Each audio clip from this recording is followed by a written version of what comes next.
الرحمن الرحيم قال رسول الله صلى الله عليه وسلم الكيس من دان نفسه وعمل لما بعد الموت والعاجز من أتبع نفسه هواها وتمنى على الله۔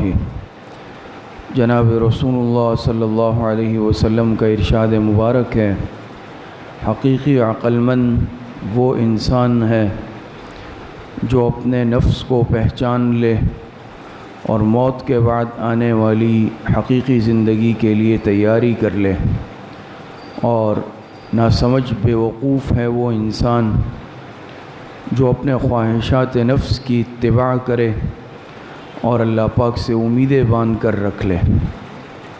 اس حدیث مبارکہ میں حضور علیہ السلام نے دو نشانیاں سمجھدار اور حقیقی عقل مند انسان کی بیان فرمائی، اور دو نشانیاں بے وقوف انسان کی بیان فرمائی۔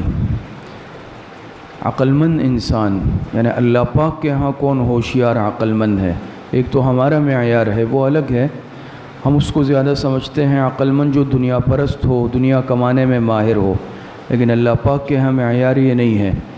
اللہ پاک کے ہاں حقیقی عقل مند انسان کی دو نشانیاں کیا ہے؟ پہلی نشانی یہ ہے من دان نفسہ، اپنے نفس کو پہچان لے، نفس کے دھوکے میں نہ آئے، نفس کے فریب میں نہ آئے۔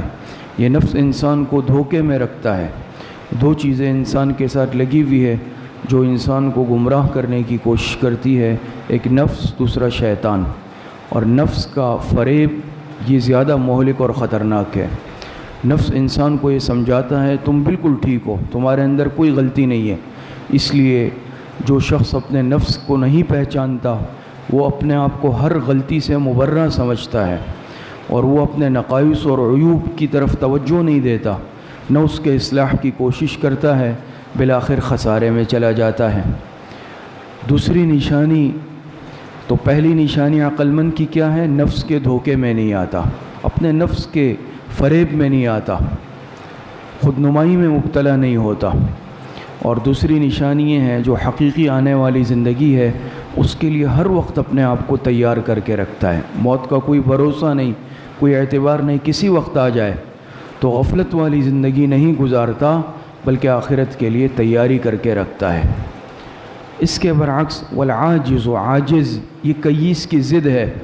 کیس معنی عقل مند، تو عاجز کے معنی علماء نے لکھے ہیں کہ ناسمجھ، بے وقوف۔ اس کے معنی عاجزی سے کیوں کیا؟ علماء نے اس میں نکتہ لکھا کہ عاجزی یہ بھی بے وقوفی کے لیے لازم ہے۔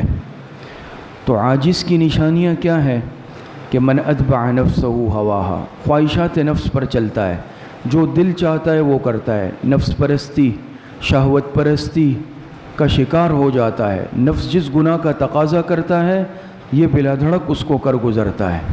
اور کیا ہے؟ وہ تمنا علی اللہ، اس کے باوجود بس امید ہے کہ بس اللہ پاک بخش دیں گے، بغیر عمل کے نجات کی امید رکھنا یہ ناسمجھی اور بے وقوفی ہے۔ اللہ پاک کے ہاں ایک نظام بھی ہے، فَمَن يَعْمَلْ مِثْقَالَ ذَرَّةٍ خَيْرًا يَرَهُ وَمَن يَعْمَلْ مِثْقَالَ ذَرَّةٍ شَرًّا يَرَهُ۔ آخر میں میزان عدل قائم ہوگا، اور ایک انسان گناہ کرے اور بس یہ کہے چلے بھائی کوئی مسئلہ نہیں ہے بخش دیا جاؤں گا، تو یہ نفس کا دھوکہ ہے، یہ بہت بڑی ناسمجھی ہے۔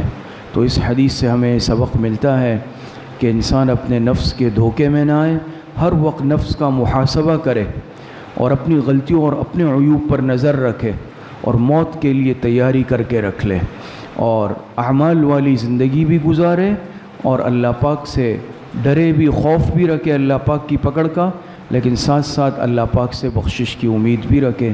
اللہ پاک صحیح عمل کی توفیق عطا فرمائے۔ الحمدللہ رب العالمین والعاقبۃ للمتقین۔